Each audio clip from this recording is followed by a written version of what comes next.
AP press academy చైర్మన్గా ఆలపాటి సురేష్ను నియమించడం పట్ల సౌత్ ఇండియా ఎడిటర్స్ గిల్డ్ అధ్యక్షులు దీక్షా ప్రసాద్ స్పందించారు.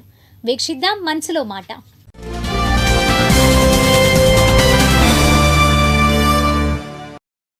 ఆలపాటి సురేష్ గారిని రాఘవాచారి ఆంధ్రప్రదేశ్ ప్రెస్ అకాడమీ చైర్మన్గా నియమించినందుకు నారా చంద్రబాబు నాయుడు గారికి ఆంధ్రప్రదేశ్ ముఖ్యమంత్రి వర్యులు కృతజ్ఞతలు తెలియజేస్తున్నాం. Editors guild of south India తరఫున ప్రెసిడెంట్గా నేను దీక్షా ప్రసాద్ నారా చంద్రబాబు నాయుడు గారికి కృతజ్ఞతలు తెలియజేస్తున్నాం. మా అసోసియేషన్ హృదయపూర్వకంగా నారా చంద్రబాబు నాయుడు గారిని అభినందిస్తున్నాం. ఎందుకంటే ఆలపాటి సురేష్ గారు ఒక జర్నలిస్టే కాదు, గ్రామ స్థాయిలో ఉన్న విలేకరులకు సంబంధించి రాష్ట్ర స్థాయి, కేంద్ర స్థాయి ప్రతి విలేకరి సంబంధించిన జీవితాన్ని, విలేకరులు పడుతున్న కష్టాలు, విలేకరులకు ఉన్న సమస్యల మీద ఎంతో కాలంగా పోరాటం చేశారు. ఈ విషయమై editors guild of south India Alapati Suresh గారిని అభినందిస్తున్నాం.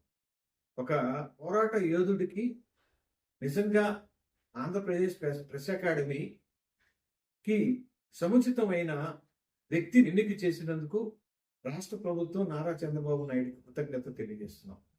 ఈయన గత కొంతకాలంగా సీనియర్ జర్నలిస్టే కాకుండా విలేకరుల పడుతున్న ప్రతి విషయాన్ని కార్మికులుగా గుర్తించాలని, విలేకరులకి ఎక్కడ ఏం జరిగినా కూడా ఏపీడబ్ల్యూజీఓ తరఫున ఆయన ఒక యోధుడిగా అండగా ఉంటాము, నేను ఉంటాను, ప్రతి ఒక్కరిని విలేకరిని చిన్న పెద్ద అని కాకుండా సోదరా అని పిలుస్తారు. ఆయన సోదరా బాగున్నారా అని ఎంతో సౌమ్యంగా పలకరిస్తారు.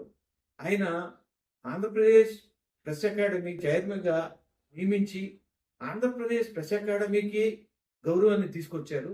గత ప్రభుత్వాలు విలేకరులు పడుతున్న కష్ట నష్టాలు, విలేకరుల సమస్యల మీద ఏమాత్రం దృష్టి పెట్టలేదు. ఆలపాటి సురేష్ గారికి ప్రత్యేకమైన శ్రద్ధ, దృష్టి, విషయ పరిజ్ఞానం ఉంది కనుక ఆయన నియమించినందుకు విలేకరుల సమస్యల పరిష్కారానికి దిశగా, ముఖ్యంగా అక్రిడేషన్, గృహ నిర్మాణాలకు సంబంధించి, హౌస్ సైట్స్ సంబంధించి ఏదేమైనా నేనున్నాను అని పలికే ఆలపాటి సురేష్ గారికి ఎడిటర్స్ గిల్డ్ సౌత్ ఇండియా తరఫున మేము అభినందిస్తూ రాష్ట్ర ముఖ్యమంత్రి నారా చంద్రబాబు నాయుడు గారికి కృతజ్ఞతలు తెలియజేస్తాం.